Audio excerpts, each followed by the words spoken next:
نبی کریم جناب محمد الرسول اللہ صلی اللہ علیہ وسلم نے ارشاد فرمایا، خیر القرون قرنی ثم الذین یلونہم ثم الذین یلونہم، بہترین اور اچھا زمانہ میرا زمانہ ہے، اور اس کے بعد میرے زمانے سے جو زمانہ لگا ہے وہ زمانہ اچھا ہے، اور اس کے بعد اس زمانے سے جو زمانہ لگا ہے وہ زمانہ اچھا ہے۔ بعض علماء فرماتے ہیں رسول کریم جناب محمد الرسول اللہ صلی اللہ علیہ وسلم کے دور مبارک سے جتنی دور زمانہ چلے گا اتنا خیر کم ہوگا اور شر اور فتنے زیادہ ہوں گے۔ ہجرت سے لے کر اب تک 1436 سال ہو چکے ہیں، 1436۔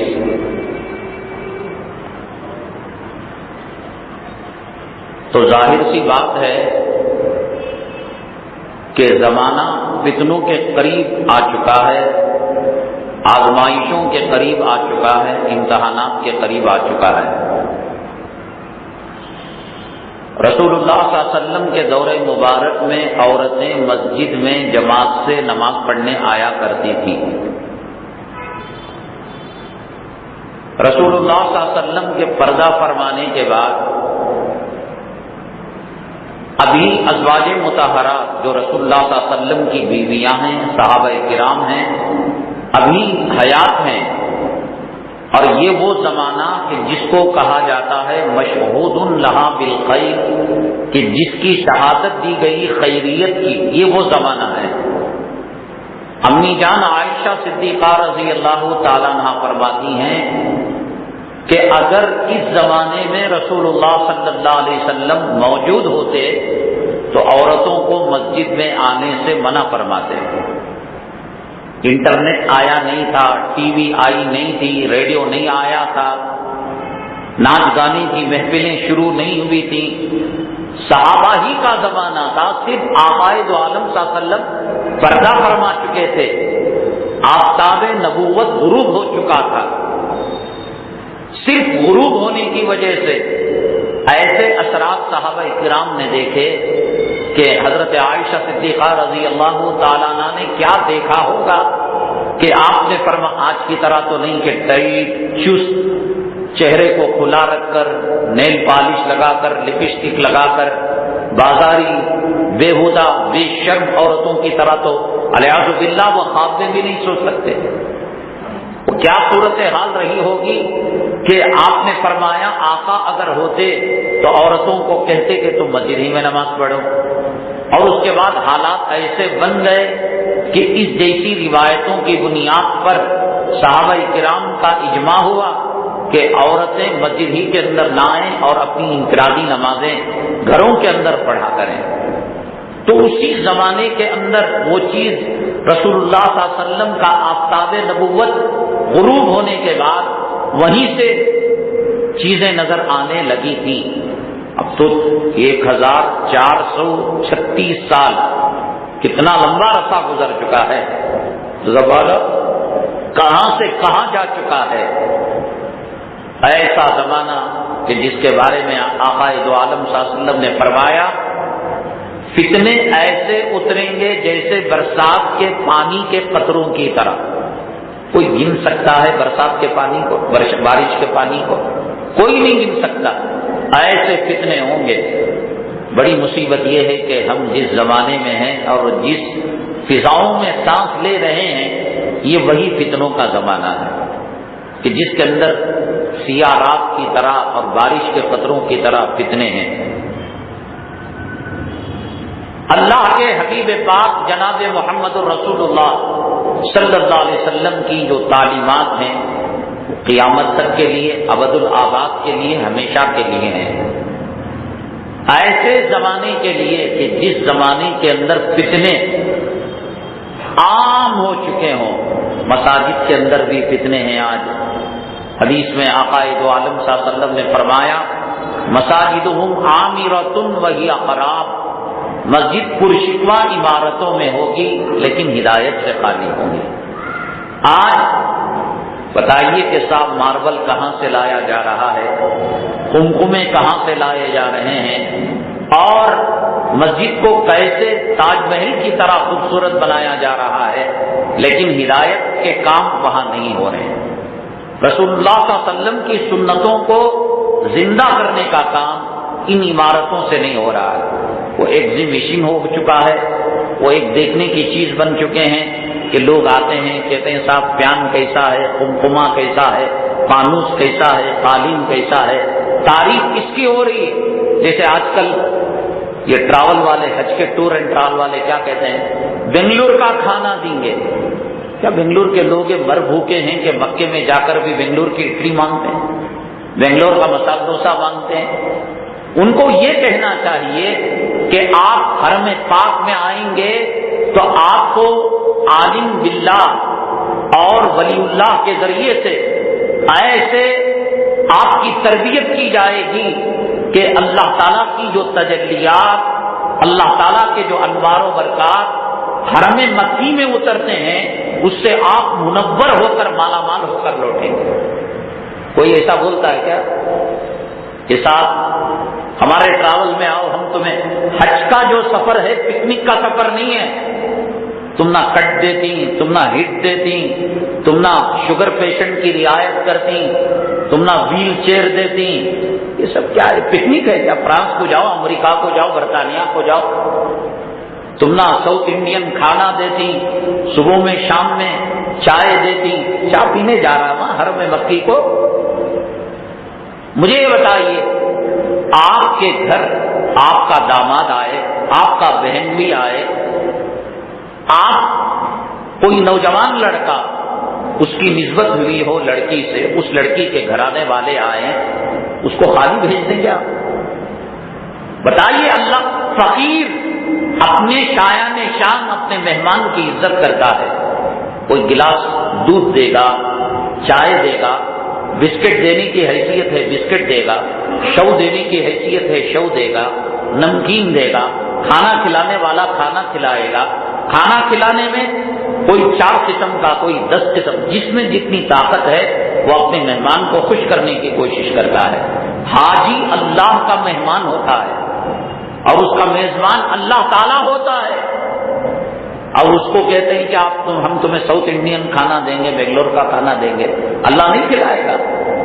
ہم اس کو وہاں جائیے، جدہ ایئرپورٹ پر، حج ٹرمینل پر، مرحبا بضیوف الرحمان، سعودی مملکت عربیہ جو بورڈ لگاتا ہے تو اس کے اندر لکھا ہوا رہتا ہے ویلکم، خوش آمدید، مرحبا ضیوف الرحمان، تم رحمان کے مہمان ہو، ایسے ویسے کے مہمان نہیں ہو، اللہ کے مہمان ہو۔ اللہ کے دربار میں جائے اللہ تعالیٰ بھوکا رکھیں گے۔ تو آج کیا ہو گیا ہے؟ حج بزنس ہو گیا ہے صاحب، گئے سال بھی کریا، ادھر کے سال بھی کریا، میرا 10واں حج ہے، منہ کو داڑھی نہیں ہے، تقویٰ نہیں ہے، نماز نہیں ہے۔ اسی رات کو 2:30 بجے سعودی ایئر لائن سے بنگلور آیا اور آ کر ایسا سویا کہ تہجد بھی گئی، فجر کی نماز بھی گئی۔ حاجی صاحب ملنے آئے لوگ، نہیں حاجی صاحب تھک کرے، وہاں جدہ حج ٹرمینل میں 2 رات سے سوئی نہیں کرتے، یہاں رات کے 2:30 بجے فلیٹ آئی، کسٹم کے اندر لگ کر جھنجٹوں میں مبتلا ہو کر حساب کتاب دے کر حاجی صاحب بڑی مشکل سے 4:15 بجے گھر پہنچے، اور جو سوئے فجر کی نماز گئی۔ میں محراب رسول صلی اللہ علیہ وسلم سے یہ لکھ کر دوں گا، وہ 40 دن کے اندر حرم مکی میں جو نماز پڑھی، اور 8 دن تک جو مسجد نبوی صلی اللہ علیہ وسلم میں نماز پڑھی، نبی کے سامنے سلام بھیجا، عرفہ میں قیام کیا، مزدلفہ میں گئے، مینا میں گئے، قربانی دی، روزے رکھے، سب کچھ کیا، ایک نماز چھوڑنے سے پورا حج بیکار چلا گیا۔ حج کے نماز کے بغیر کوئی عبادت قبول نہیں۔ تو بہرحال زمانہ فتنے کا ہے، عبادتوں کے اندر بھی فتنوں کے رنگ آ چکے ہیں۔ اب مدارس کے لائن سے، مساجد کے لائن سے ایک خاص نصاب بنایا جاتا ہے، بنا کر کہا جاتا ایسا نصاب کوئی بنانے والا نہیں، یہ پڑھو گے تو عالم بنو گے، یہ نہیں پڑھو گے تو جاہل کے جاہل رہو گے۔ قرآن ایک الف بات آسا ایک، اس میں لڑائیاں، میری الف صحیح تیری الف صحیح، میری تعلیم صحیح تیری نہیں ہو رہا ہے بھی۔ ہمارے اکابرین نے جو کتابیں ہمارے بچوں کے لیے بنائی تھی، تعلیم الاسلام، بہشتی زیور، فضائل اعمال، دینی تعلیم کا رسالہ، نورانی قاعدہ، اب کہاں ہے وہ؟ اب اس کو ماڈرنائز کیا جا رہا ہے صاحب، اور یہ کہا جا رہا ہے کہ صاحب یہی چیز ہے کہ بچوں کے اندر دینداری پیدا کرے گی۔ ہمارے اکابرین علماء اور بڑوں سے نسبتوں کو کاٹ کر جس نل کا کلیکشن کاویری ندی سے نہ ہو اور اس نل سے پانی آ رہا ہو، تو یہ کئی گٹر کا پانی ہو سکتا، کسی تالاب کا، کسی ندی کا اور کسی نالے کا، لیکن جس نل کا کلیکشن کاویری سے ہو، اس کا مطلب گارنٹی ہے کہ یہ پینے کا پانی ہے۔ جس نورانی قاعدے کا تعلق اکابرین سے، اسلاف سے، اولیاء سے ہو، وہ اس کے اندر روحانیت پیدا ہوگی۔ جن کتابوں کا تعلق اور سسٹم اور سلسلے کی کڑیاں بزرگوں تک نہ پہنچتی ہوں، تو جیسے کہ اگر کرنٹ پاور اسٹیشن تک اس کا کلیکشن نہیں جا رہا ہے تو اس کا مطلب یہ کہ بیچ میں چوری کا کرنٹ لیا جا رہا ہے۔ بہرحال ہر لائن سے فتنے ہیں آج، کوئی یہ ٹوپی کو بولتا ہے صحیح ٹوپی، کوئی گول ٹوپی کو بولتا ہے صحیح ٹوپی، کوئی پنچ کلی ٹوپی کو بولتا ہے صحیح ٹوپی، کوئی دیوار والی ٹوپی کو ٹوپی میں لڑایا، جبے میں لڑایا، تسبیح میں لڑایا۔ ایک طبقہ کہتا ہے کیا جی گن گن کر تسبیح، ایک صاحب سوال کیے، وہ 33 مرتبہ سبحان اللہ، 33 مرتبہ الحمدللہ، 34 مرتبہ، یہ کون بولے گننے کو؟ اللہ کی تسبیح گن کر کرنا ہے کیا؟ بغیر گنے کرو، انلمیٹڈ کرو۔ میں نے کہا کہ تم تراویح 8 رکعت پڑھتے ہو تو گن کر کیوں پڑھتے ہو صاحب؟ تم بھی پڑھو، 100 رکعت پڑھو، 200 رکعت پڑھو، 800 رکعت پڑھو۔ ہر چیز کے اندر فتنے پیدا ہو گئے ہیں۔ ایک بات برا نہ مانے، بازار کے اندر مدارس کے نام پر، مساجد کے نام پر رسید بک جو آتی ہے، خدا جانے اس میں کتنے صحیح ہیں اور کتنے غلط ہیں۔ اس راستے سے بھی ہم کو اس کا اجر مل جائے گا۔ آپ اس کشمکش میں، اس جھمیلے میں نہ آئیں، انہیں سچا ہے کہ جھوٹا ہے کہ اس کے ڈاکومنٹ صحیح کی نہیں ہیں، کہ مسجد بن رہی نہیں بن رہی، ہم اس کی ضرورت نہیں۔ حدیث میں آتا ہے رسول اللہ صلی اللہ علیہ وسلم کے زمانے میں ایک صاحب نے خیرات کیا، تو وہ خیرات ایک بازاری عورت کے ہاتھ لگ گئی۔ بازاری عورت کہنے لگی رات کے اندھیرے میں کسی نے مجھے روپیہ دے دیا، کسی نے مجھے صدقہ دے دیا۔ یہ صاحب بڑے پریشان ہوئے، اوہو رات کا صدقہ بیکار گیا، بازاری عورت کو لگ گیا۔ دوسری رات وہ گئے صدقہ دینے کے لیے۔ اللہ تعالیٰ امت محمدیہ صلی اللہ علیہ وسلم کو بتانا چاہتے ہیں، کوئی دوسرا فقیر مل سکتا تھا، چور مل گیا۔ اب مدینہ طیبہ کے اندر افواہ گشت کرنے لگی اور یہ خبر عام ہونے لگی کہ صاحب چور کے ہاتھ کسی نے صدقہ دے دیا۔ اللہ کا کرنا یہ ہوا کہ پھر وہ پریشان ہوئے کہ پہلی رات بازاری عورت، دوسری رات چور، تو تیسری رات جو دیا تو مالدار کے ہاتھ دے دیا۔ مالدار کو صدقہ دینا جائز نہیں۔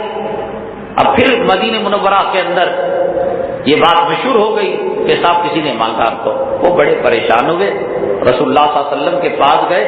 آپ نے فرمایا تمہارا دینا صحیح تھا، اللہ نے تمہارے دینے کو قبول کر لیا۔ ہمارے پاس کوئی سفیر آئے تو ہم کو تحقیق کرنے کی ضرورت نہیں، شک ہے کم دے دیجئے، لیکن جانچ پڑتال کر کر کسی جھمیلے میں مبتلا مت ہوئیے گا کہ ہم کو اس کا اجر مل جائے گا۔ تو میرے کہنے کا مطلب مدرسے کے لائن سے، مسجدوں کے لائن سے، علماء کے لائن سے، مشائخ کے لائن سے، قبروں کی لائن سے، جیسے حکومت والے گھوٹالہ کرتے ہیں، بجلی کا گھوٹالہ، پانی کا گھوٹالہ، شکر کا گھوٹالہ، چارے کا گھوٹالہ، جانور کا گھوٹالہ، تو یہ 2-3 سال پہلے حج کا گھوٹالہ ہوا تھا۔ حاجیوں کو جو بلڈنگیں فرسٹ کیٹیگری میں دینی تھی تو وہ فرسٹ کیٹیگری والوں کو تھرڈ کیٹیگری کے اندر، عزیزیہ کے اندر رکھا گیا۔ اب ظاہر سی بات ہے 7 اسٹار ہوٹل میں کرایہ زیادہ ہوتا ہے، اور نارمل لاڈجنگ کے اندر 100 روپے ہے تو 7 اسٹار کے اندر 1000 روپے ہوتا ہے. تو 900 روپے ان لوگوں نے بانٹ لیے حج کمیٹی والوں نے. اور حج کمیٹی میں کوئی RSS کا آدمی نہیں, کوئی BJP کا آدمی نہیں, کوئی یہودی نہیں, کوئی نصارہ نہیں. وقف بورڈ کے اندر کون ہے صاحب؟ یہودی نصارہ ہیں, عیسائی ہیں, مشرک ہیں, RSS والے, BJP. خام خواہ مسلمان گالی دیتا ہے, RSS مسلمان کا دشمن, BJP مسلمان کا دشمن. اب وقف بورڈ کے اندر کون بیٹھے ہوئے, حج کمیٹی کے اندر کون بیٹھے ہوئے ہیں؟ آج کمپیوٹرائز قرآن اندازی ہوتی ہے, یعنی ہمارا نام جو قرآن میں اٹھتا ہے کمپیوٹرائز ہوتا ہے. اس کے باوجود کچھ نام اٹھائے بغیر عین موقع پر حج کے ویزے بلاک میں فروخت کیے جاتے ہیں. کل عرفہ ہے, آج آپ کو ویزا ملے گا, ٹکٹ ملے گا, دینا چاہیے 10 لاکھ روپے, 12 لاکھ روپے. ایسے فتنوں سے زمانہ بھر چکا ہے.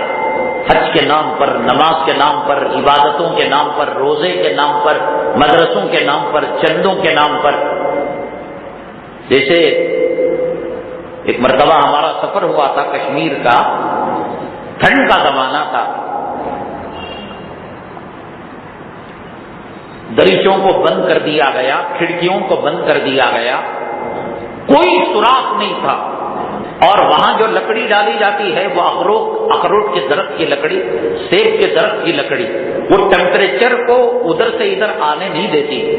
جس طریقے سے ہم لوگ ماربل لگاتے ہیں یہ تو ٹھنڈا ہو جاتا, یہ اگر لگائے تو کشمیری تو مر جائے گا. لکڑی لگاتے ہیں, لکڑی ٹھنڈی نہیں ہوتی. پوری طریقے سے ڈھکا ہوا, 4 نالیاں, اتنا اونچا کمبل, لیکن ہے کہ صاحب ٹھنڈ ہے, ستا رہی ہے. اس کا مطلب یہ ہے کہ انسان اپنے آپ کو جتنا بھی بند کرے, باہر کے ماحول اور موسم کے اثر سے بچ نہیں سکتا ہو. جیسے ٹٹی سے غلاظت اٹھائی جا رہی ہے, گندگی اٹھائی جا رہی ہے, تو اس کی بدبو ہوتی ہے. آپ جتنا کھڑکیاں بند کر لیں, دروازے بند کر لیں, وہ آ کر ہی رہے گی. اسی طریقے سے فتنے, ہم جتنا نماز پڑھ لیں, روزہ رکھ لیں اور جتنے بیانات سن لیں, یہ فتنے ہم کو ٹیسٹ کر کے ہی رہیں گے. ان سے بچنے کا علاج کیا ہے؟ فتنوں سے بچنے کا علاج, فتنے تو ہیں. پہلے فتنے کے لائن سے آیا کرتا تھا, ابو جہل کے نام سے, ابو لہب کے نام سے, عتبہ کے نام سے, ابی ابن سلول کے نام سے, ابن سبا کے نام سے, یہودی کے نام سے, نصارہ کے نام سے. مسلمان کو آج اعتماد نہیں کر سکتا. داڑھی پر بھروسہ نہیں, داڑھی دکھا کر ٹھگ لیتا ہے آدمی. ایک مرتبہ رمضان مبارک کے عمرے میں گیا تھا, شیواجی نگر کے ایک ساتھی حافظ صاحب رونے لگے, حضرت کچھ کر دو. میں نے کہا کیا ہوا؟ کہنے لگے کہ ہمیں پورے عمرے کے پیاس کا, رمضان کا پیسہ لے لیا, مکہ مکرمہ میں بس سے اتارا, اور اتارنے کے بعد کہا کہ ابھی میں آپ کے روم کا انتظام کر کے آتا ہوں, یہی رکیے. جو گیا علمان والحفیظ آج تک اس کا پتہ نہیں. ہم کمرہ کہاں سے لیں گے, سحری کہاں سے کھائیں گے, اور افطاری کہاں سے کھائیں گے؟ مکہ مکرمہ میں ایک نیکی 1 لاکھ کے برابر, اور ایک دھوکہ 1 لاکھ دھوکوں کے برابر. حج کے نام پر داڑھی رکھ کر, زیارت کے نام پر اللہ کے گھر رمضان المبارک میں حرم مکی میں بلا کر مسلمان کو دھوکہ دے رہا. زمانہ فتنوں سے بھر چکا ہے. کہ کے صاحب میں تو اپنی تہجد پڑھ رہا ہوں, میں اپنی تلاوت کر رہا ہوں. تو یہ ایسے ہوا جیسے میں نے کہا کہ کشمیر میں میں نے کھڑکی بند کر دی, میں نے دروازہ بند کر دیا, میں نے سوراخوں کو بند کر دیا. باہر غلاظت, کوڑا کرکٹ, کچرا اٹھایا جا رہا ہے. پہلے جب یہ کارپوریشن کا نظام نہیں تھا, آج بھی دیہاتوں میں وہ ایک گڑھا کھودا جاتا ہے جس کے اندر پاخانہ وغیرہ ڈالا جاتا ہے. اب تو مشین آ گئی جس کو ویکیوم کے ذریعے سے کھینچا جاتا ہے. پہلے ٹوکرے میں اور بالٹیوں میں اٹھاتے تھے, پورا محلہ بدبو سے متعفن ہو جاتا تھا. عجیب بات ہے صاحب, وہ جو پاخانہ ہے اور گندگی ہے, کسی کتے نے تو نہیں کی تھی, کسی جانور نے نہیں کی تھی, یہ تو اپنے گھر کی غلاظت. گھر کی بیگم صاحبہ، ماں صاحبہ، باپ صاحبہ، اور خود نے کی تھی۔ کلام پاک کے 30ویں پارے میں اللہ تعالیٰ نے فرمایا فَلْيَنْظُرِ الْإِنسَانُ إِلَىٰ طَعَامِهِ، انسان کو دیکھنا چاہیے اپنے کھانے کی طرف۔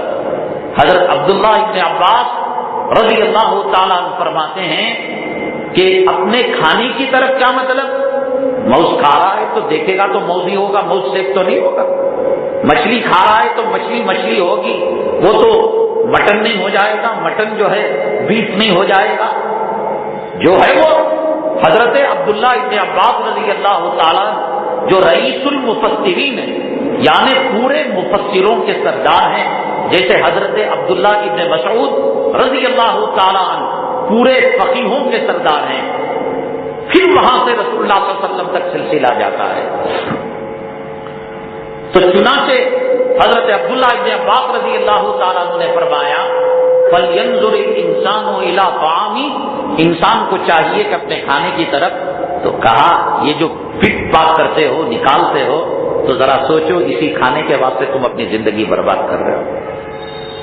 یہ کھانا ہمارے پیٹ سے جو نکلتا ہے، یہ کھانا بریانی کھانے کے بعد، متنجن کھانے کے بعد اور چکن کباب کھانا، تو حضرت عبداللہ ابن مسعود رضی اللہ ابن عباس رضی اللہ تعالیٰ عنہ فرماتے ہیں یہ پاخانے کو دیکھ کر عبرت حاصل کرو لوگوں، پورا محلہ سڑ جاتا ہے اور پورے محلے کے اندر بدبو پیدا ہو جاتی ہے۔ آپ اپنے گھر کو کتنا بند کریں، ناک پر کتنا کپڑا رکھیں، بدبو گھس ہی جاتی ہے۔ ایسے ہی آدمی اپنی تہجد جتنی پڑھے، ذکر جتنا کرے، تلاوت کرے، بچ نہیں سکتا۔ اس کے بچنے کا طریقہ کیا ہے؟ قرآن شریف کے اندر فرمایا گیا یا ایھا الذین آمنوا اتقوا اللہ وکونوا مع الصادقین، اے وہ لوگ جو ایمان لائے ہو، اللہ سے ڈرو اور ان فتنوں سے بچنا ہے، متقی بننا ہے تو نیک لوگوں کی صحبت کو اختیار کرو، نیک لوگوں کے ساتھ اٹھو بیٹھو۔ حضرت تھانوی رحمت اللہ علیہ فرماتے ہیں ایک انسان کے ساتھ رہتا ہے، ایک انسان کنجوس کے ساتھ رہتا ہے، یہ سخی ہے، کہتے ہیں کہ اس کی کنجوسی کی عادت چوری ہو کر سخی کے دل اور دماغ کے اندر بیٹھ جاتی، یہ بھی کنجوس بن جاتا ہے۔ ایک انسان ریاکار ہے، دکھاوا کرنے والا، تو چنانچہ اگر ایک انسان اس کے ساتھ رہتا ہے تو وہ ریاکاری کی عادت اس کے اندر شفٹ ہو جاتی ہے۔ ہماری عبادتیں انفرادی، یہ ہماری ڈیوٹی ہیں، فتنوں سے بچنے کے لیے علماء، صلحاء، اللہ کے نیک بندوں کی صحبت لازم ہے۔ حضرت مولانا مفتی محمد شفیع صاحب رحمۃ اللہ علیہ حضرت تھانوی رحمۃ اللہ علیہ کے مرید تھے۔ حضرت ایک مرتبہ جا کر حضرت تھانوی رحمۃ اللہ علیہ کی مجلس میں بیٹھے اور بیٹھنے کے بعد عرض کیا کہ مولانا روم رحمۃ اللہ علیہ جنہوں نے مثنوی روم لکھی ہے، اس کے اندر ایک شعر لکھا ہے، نیک آدمی کی صحبت کا ایک لمحہ 1000 سال عبادت سے بہتر ہے۔ تو حضرت مولانا مفتی محمد شفیع صاحب رحمۃ اللہ علیہ نے کہا حضرت یہ شاعر لوگ زمین کو آسمان سے ملا دیتے ہیں، پر کو پرندہ بنا دیتے ہیں اور تنکے کو پہاڑ بنا دیتے ہیں، اسی لیے قرآن میں کہا گیا وَالشُّعَرَاءُ يَتَّبِعُهُمُ الْغَاوُونَ کہ یہ لوگ انجانے وادیوں کی سیر کرتے ہیں۔ تو کہا کیا کہا مولانا روم نے؟ کہا کہ ایک نیک آدمی کا پل بھر لمحہ 1000 سال عبادت سے بہتر ہے۔ حضرت تھانوی رحمت اللہ علیہ نے فرمایا مولانا روم کو یہ کہنا چاہیے تھا کہ نیک لوگ، نیک آدمی، بزرگ کی صحبت کا ایک لمحہ 1,00,000 سال کی عام عبادت، عابد کی عبادت سے بہتر ہے۔ حضرت آپ نے تو کمال کر دیا، مجھے تو شک تھا کہ 1000 سال میں، اور آپ نے 1,00,000 سال فرما دیا۔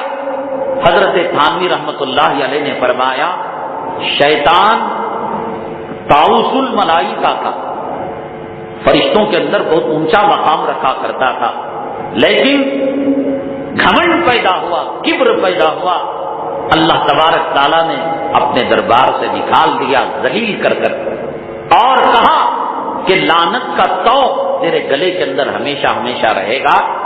تو چنانچہ شیطان لاکھوں سال عبادت کر کر بھی اللہ کے دربار سے نکالا گیا۔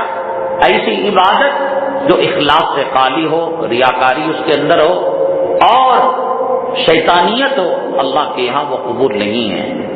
تو بہرحال ان فتنوں کا علاج یہ ہے، بزرگان دین کو بار بار ہمیں بلانا چاہیے، ان کے قریب ہونا چاہیے، ان کی مجلسوں میں بیٹھنا چاہیے، ان کی ذکر کی محفل کے اندر بیٹھنا چاہیے، تب دلوں کی قساوت، دلوں کا زنگ، دلوں کا میل اور فتنوں نے جو رنگ ہمارے اوپر چھوڑا تھا، جیسے خربوزہ خربوزے کو دیکھ کر رنگ پکڑتا ہے، تو یہ زمانہ فتنوں سے بھرا ہے۔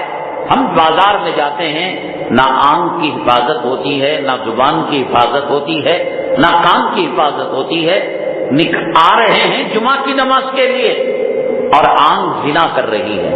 بازاری عورت کو اگر دیکھیں آپ، آقا نے فرمایا آنکھ کا زنا غیر محرم عورت کو دیکھنا ہے، کان کا زنا غلط باتوں کو سننا ہے، پیروں کا زنا غلط حرام چیز کی طرف قدم کو بڑھانا ہے۔ صاحب کہاں جا رہے ہیں آپ؟ غسل کر کر جمعہ کی نماز کو جا رہے ہیں، اور جاتے جاتے آنکھ کا زنا، ناک کا زنا، ایک عورت اسپرے مار کر پھول لگا کر جا رہی ہے، ذرا ناک گھسیٹ، ایک اتفاقی طور پر خوشبو آ گئی، یہ الگ بات ہے۔ ہم مردے کی طرح اب ناک کے اندر روئی کے بونڈے لے کر نہیں چل سکتے۔ اگر اس نے خوشبو لگائی ہے، اتفاقی طور پر آ گئی، اگر اس نے اپنے چہرے کو کھلا رکھا ہے، ایک مرتبہ نظر پڑ گئی تو کہا کہ پہلی نظر معاف ہے، پہلی مرتبہ خوشبو لگی معاف ہے۔ اب یہ کھینچ کر سننے لگا ہے کہ دیکھو عورت کے جسم سے خوشبو آ رہی ہے، پھولوں کی بہک آ رہی ہے اور شیطانیت اس کے اندر ہے، تو ناک کا زنا ہوا، آنکھوں کا زنا ہوا۔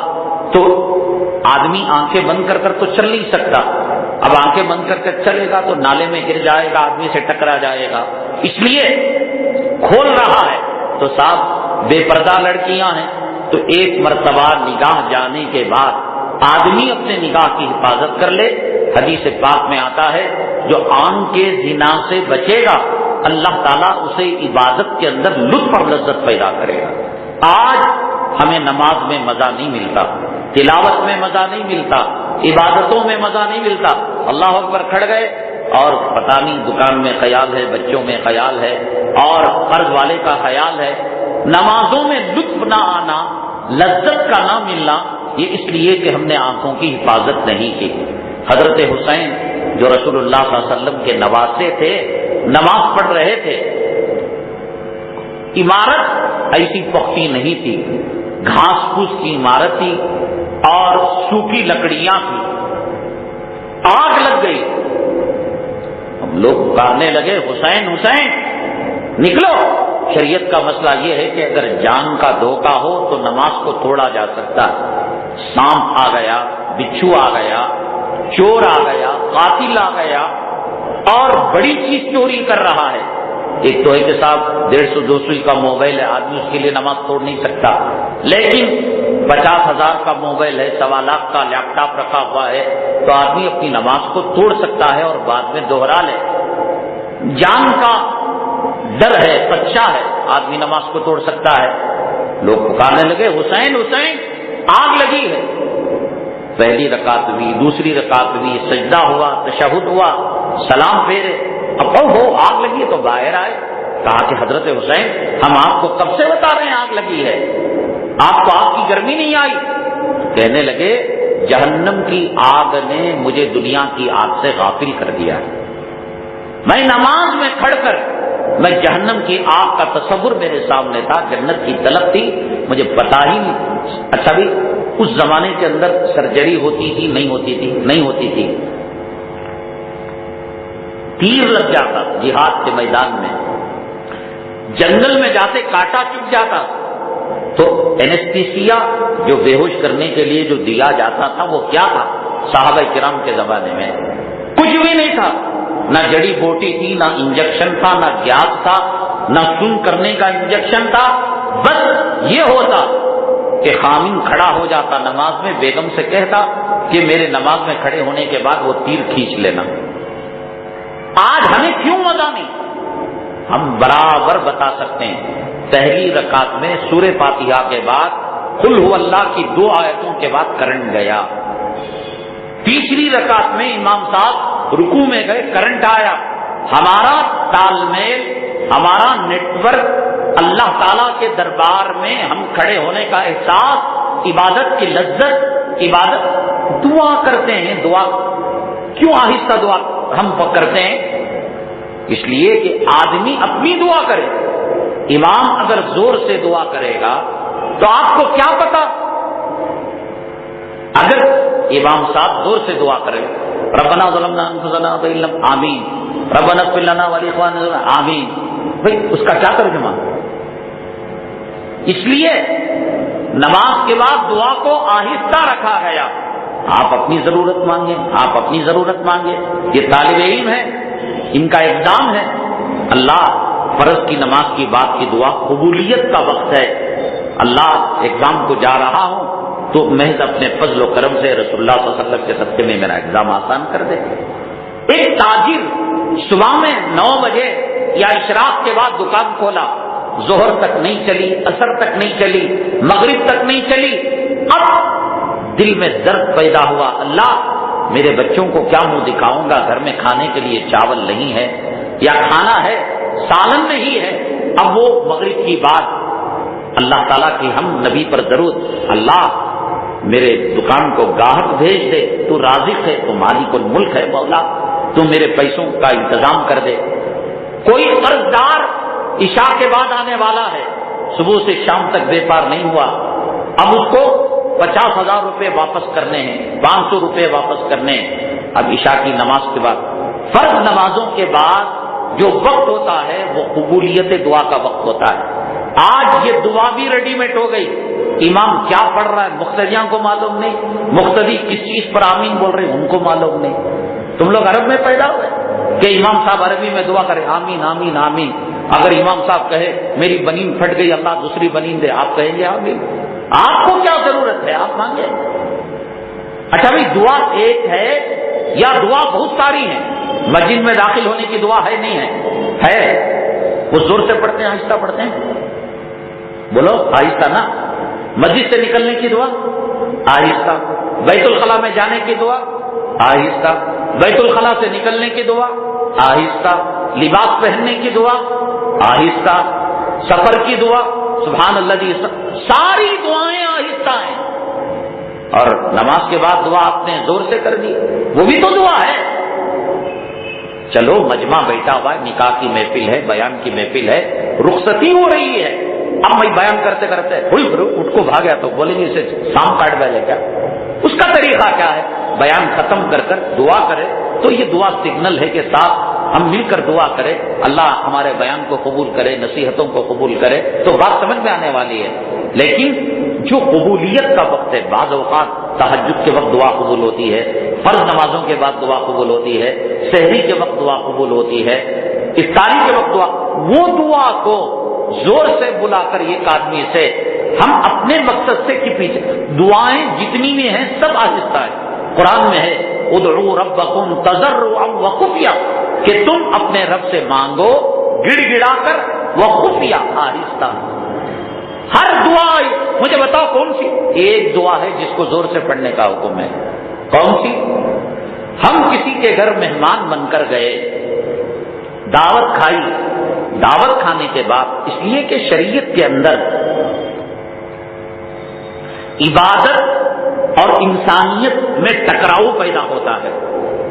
حقوق اللہ اور حقوق العباد کے اندر ٹکراؤ پیدا ہوتا ہے. شریعت کہتی ہے حقوق العباد کو 1 نمبر پر دو، حقوق اللہ کو دوسرے نمبر پر دو. ساری دعائیں آہستہ ہیں. انسان خامن بیوی سے ملتا ہے، دعا پڑھتا ہے نہیں پڑھتا؟ آہستہ دعا. اللہم جنبنا الشیطان وجنب الشیطان جو دعا ہے آہستہ ہے.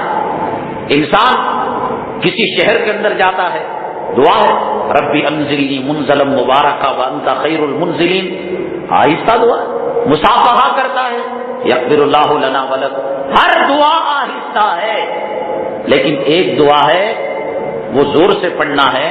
وہ کون سی دعا؟ مہمان کے گھر کھانا کھانے کے بعد جو دعا کی جاتی ہے، اللہم اطعم من اطعمنی واسقہم من سقانی، اللہ کتنی خوشی کے ساتھ اس نے مجھے کھلایا ہے، اس سے زیادہ تو اپنے شایان شان اس کو کھلا۔ مہمان کو خوش کرنے کے لیے، اس کے دل سے دعائیں لینے کے لیے، اس کا شکریہ ادا کرنے کے لیے، اس کے احسان کا بدلہ اہل جزاء الاحسان الا الاحسان، ایک ہی دعا ہے جس کو زور سے پڑھا جاتا ہے، وہ ہے دعوت کھانے کے بعد۔ کیوں؟ انسانیت کا مسئلہ آ جاتا ہے، انسانیت اور اللہ کے حقوق کا مسئلہ آتا ہے تو شریعت کہتی ہے انسانیت کے تقاضوں کو پورا کرو، حقوق اللہ کو کچھ دیر کے لیے پیچھا کر دو۔ اس کی مثال رسول اللہ صلی اللہ علیہ وسلم کے زمانے میں عورتیں اپنے بچوں کو لے کر آتی تھیں، آتی نہیں تھی، آتی تھی، بچے روتے، رسول اللہ صلی اللہ علیہ وسلم نماز کو چھوٹی کر دیتے۔ یہ نماز پڑھنا حقوق اللہ، بچوں کا رونا حقوق العباد، حقوق اللہ اور حقوق العباد میں ٹکراؤ ہوگا تو حقوق العباد ایک نمبر پر چلا جائے گا، حقوق اللہ دوسرے نمبر پر آ جائے گا۔ بات سمجھ میں آ رہی ہے آپ کو؟ دوسری مثال، ابو جہل اچھا آدمی تھا خراب آدمی تھا؟ بالکل خراب آدمی، اس امت کا فرعون تھا، ایک دم گندا ناکارا انجارا، اسلام کا دشمن، مسلمانوں کا دشمن، نبی کا دشمن، قرآن کا دشمن۔ ان کے بیٹے تھے اکرمہ، ایمان لے کر آئے، حالانکہ وانٹڈ لسٹ میں تھے یہ فتح مکہ کے بعد۔ جن لوگوں کو کعبے کا غلاف پکڑ کر بھی لٹک جائیں تو اللہ کے نبی صلی اللہ علیہ وسلم نے جو لیسٹ بنائی تھی، وانٹڈ لیسٹ، اس میں حضرت اکرمہ کا بھی نام تھا کہ اس کو مار دو۔ ان کی بیوی ایمان لے کر آئی، رسول اللہ صلی اللہ علیہ وسلم سے کہی میرے خامن کو بھی دے دو نا پناہ۔ اللہ کے نبی صلی اللہ علیہ وسلم جو وانٹڈ لسٹ میں تھا، جس کو کہا کعبے کا دروازہ پکڑ کر چمٹ کر بھی روئے، اسے معاف نہیں کرنا، کعبے کے پاس مار دینا، اس کو زمزم کے کنویں میں ڈبکی مار دے، اس کو وہیں مارنا، یہ ویسی وانٹڈ لسٹ میں تھا۔ کیا شان رحمت للعالمین ہے، فرمایا کہ تمہاری پسند میری پسند ہے، جاؤ لے کر آؤ۔ اکرمہ آئے، ایمان لے کر آئے، کان میں ایک بات کہی رسول اللہ صلی اللہ علیہ وسلم نے، ایمان کی قبول کرنے کی محفل ختم ہو گئی۔ ان کے دوستوں نے، صحابہ نے پوچھا ارے بھائی تو وانٹڈ لسٹ میں تھا، تو وہ تھا کہ کعبے کا غلاف پکڑ کر چمٹ جاتا تو تجھے مارا جاتا، تو زمزم کے کنویں میں ڈوب جاتا تجھے وہیں پر مارا جاتا۔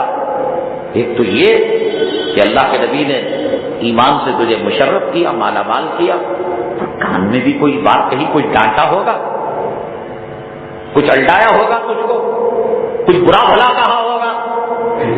تو کہنے لگے نہیں، اللہ کے نبی صلی اللہ علیہ وسلم فرمانے لگے اکرمہ دیر کیوں کر دی، بہت دنوں سے تیرا میں انتظار کر رہا تھا۔ انسانیت اور حقوق العباد، اس میں اگر دیکھو وہ واجب القتل تھا، اسے مارنا ضروری تھا اکرمہ کو، ابو جہل کے شانہ بشانہ قدم بقدم وہ اسلام دشمنی کے اندر آ گیا تھا، لیکن جب اسلام قبول کرنے کے لیے آ گیا، انسانیت کی بات آئی تو اب وہ حکم کو نکال دیا، الٹا یہ فرمایا رسول اللہ صلی اللہ علیہ وسلم نے اکرمہ بہت دیر کر دی آپ نے، میں کبھی سے آپ کا انتظار کر رہا تھا۔ بہرحال بات لمبی سے لمبی ہو رہی ہے، یہ جو موجودہ فتنے ہیں بدترین فتنوں کا زمانہ ہے، ان فتنوں سے بچنے کے لیے صرف اور صرف اگر کوئی چیز بچا سکتی ہے وہ حضرات صلحاء، حضرات اولیاء کرام اور بزرگان دین کی صحبت، ان کی ہم نشینی وہ بچا سکتی ہے، اور تفصیلات میں انشاءاللہ اگلی جمعرات عرض کروں گا۔ ایک صاحب نے پوچھا ہے کہ بے وضو قرآن شریف کا پڑھنا کیسا ہے؟ اگر ایک آدمی طہارت سے ہے، یعنی اس کا غسل نہیں ٹوٹا ہے، احتلام بھی نہیں ہوا ہے، بیوی سے بھی نہیں ملا ہے، صرف بے وضو ہے، استنجا جا کر آیا بیت الخلاء، قرآن شریف کو چھوئے بغیر، اگر اس کو قل هو اللہ کا سورہ یاد ہے، اگر سورہ یاسین یاد ہے، چھوئے بغیر، ٹچ کے بغیر وہ پڑھ سکتا ہے۔ ایک آدمی مسافر ہے، امامت کر سکتا نہیں کر سکتا؟ بہتر ہے آج کے زمانے میں مسافر امامت نہ کرے، اس لیے کہ امامت کرنا تو جائز ہے، مسافر کے لیے 4 رکعت والی نماز 2 رکعت ہو جاتی ہے، ظہر عصر عشاء یہ 2 رکعت ہو جاتی ہے، تو اس کو حکم یہ ہے کہ 2 رکعت کے بعد وہ سلام پھیرے اور سلام پھیر کر مقتدیوں کو کہے کہ تم اپنی نماز پوری کر لو، میں مسافر ہوں، سمجھ گئے؟ تو وہ اپنی نماز پوری کرنا چاہیے اپنی 2 رکعت۔ اس میں مسئلہ یہ ہے کہ لوگوں کو غلطی ہو جاتی ہے، وہ مسبوق اس کو کہتے ہیں کہ مقیم امام جو 4 رکعت نماز پڑھانے والا ہے 2 رکعت کے بعد آتے ہیں تو 2 رکعت چھوٹی ہی بھی پڑھتے ہیں، تو چنانچہ مسافر کے پیچھے جو لوگ اپنی نماز پڑھتے ہیں ان کو قرات نہیں کرنا چاہیے۔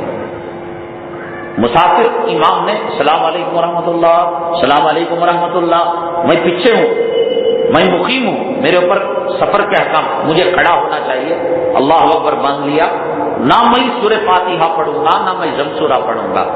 سورہ فاتحہ اور ضم سورت پڑھنے کا جو وقت ہوتا ہے، یا یہ کہ اگر اس کی وہ پہلی 2 رکعتیں ہیں تو یا آخر کی 2 رکعتیں، تو سورہ فاتحہ پڑھنے کا جو وقت ہوتا ہے اتنی دیر مجھ کو خاموش رہنا ہے، گویا امام صاحب مسافر سلام پھیرنے کے بعد بھی ان کے پیچھے جو مقتدی اپنی نماز پوری کرتے ہیں وہ امام ہی کے تابع ہیں، اور امام کے جو تابع ہوتا ہے اس کو قرات نہیں ہے، تو وہ خاموش کھڑے ہیں۔ اس لیے بہت ساروں کو مسئلہ معلوم نہیں رہتا، بہتر ہے کہ مسافر اگر کوئی اللہ والے ہیں تو ان کو مغرب کی نماز فجر کی نماز ان سے پڑھوا لیں، ظہر عصر عشاء پڑھوانے میں لوگ کرتے کیا ہیں کہ سلام پھیرنے کے بعد ساری زندگی مضبوط رکعت چھوٹی ہوئی رکعتوں کے اندر قرات پڑھ کر عادت ہو جاتی ہے تو وہ قرات پڑھنے لگتے ہیں۔ ایک انسان کی موت ہو گئی مسلمان کی، اور ایک غسال صاحب یا موذن صاحب کوئی بھی ہو اس کو غسل دیں، اب اس کے جسم پر جو پانی پڑا اور پڑھ کر ہمارے کپڑوں کو لگا یا ہمارے جسم کو لگا، وہ پاک ہے ناپاک ہے؟ دنیا کے اندر جتنی جاندار چیزیں ہیں ماں انسان کو چھوڑ کر اور سمندری چیزوں کو چھوڑ کر، جیسے مچھلی وغیرہ ہے، دوسرے جو جانور ہیں ان کو اگر ذبح کیا گیا تو وہ مردہ پاک ہے، اگر یوں ہی مر گیا تو دنیا کا کوئی صابن اور دنیا کا کوئی کیمیکل اب اسے قیامت تک پاک نہیں کر سکتا، سمجھے؟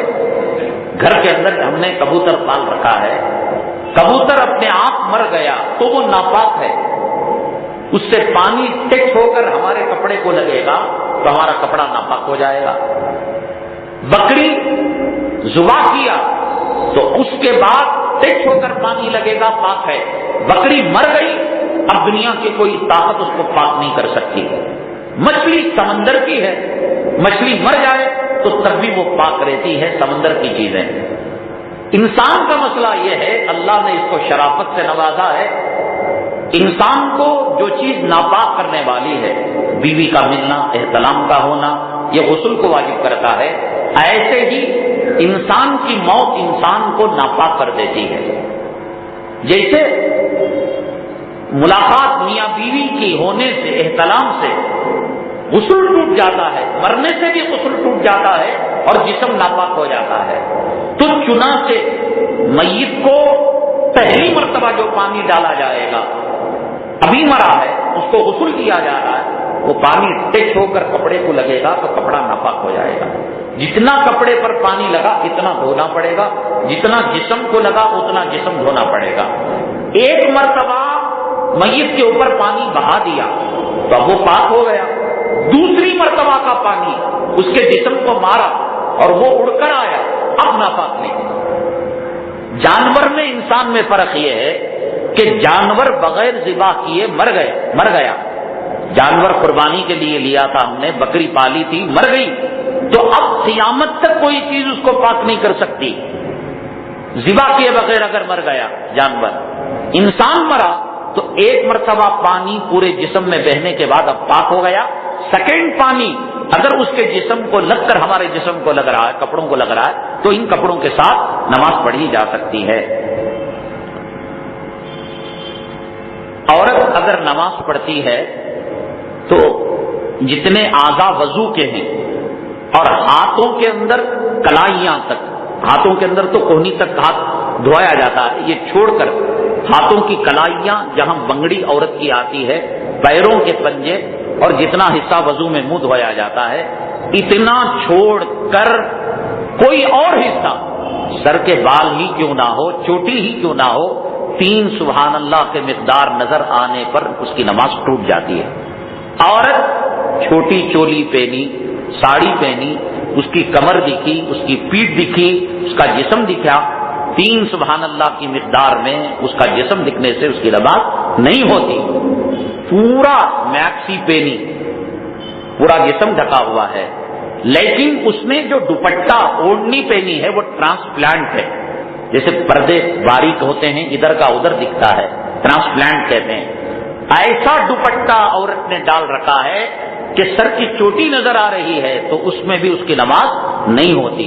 سر کے بالوں کا بھی پردہ ہونا، اچھا صاف کاٹن کی موٹی سفید کالے کلر کی اوڑھنی پہنی ہے، پہن رکھا ہے، لیکن اتنی چھوٹی اوڑھنی کے باہر آ گئی، تو اتنی چھوٹی بھی اگر اوڑھنی کے باہر 3 سبحان اللہ کے مقدار میں آئی، اس کی نماز نہیں ہو سکتی۔ اس کا مطلب یہ ہوا عورت کے سر کے بال اس کے پردے میں اور اس کے سطر کے اندر داخل ہیں۔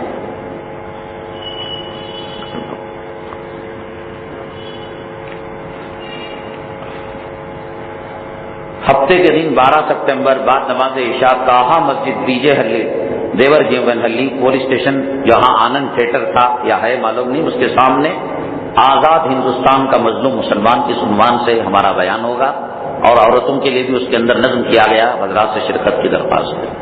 الحمدللہ رب العالمین والصلاة والسلام علی سید المرسلین وعلی آلہ وصحبہ اجمعین۔ اللہم انفعنا بما علمتنا وعلمنا ما ينفعنا وزدنا علما۔ سبحان ربک رب العزة عما یصفون وسلام علی المرسلین والحمد للہ رب العالمین۔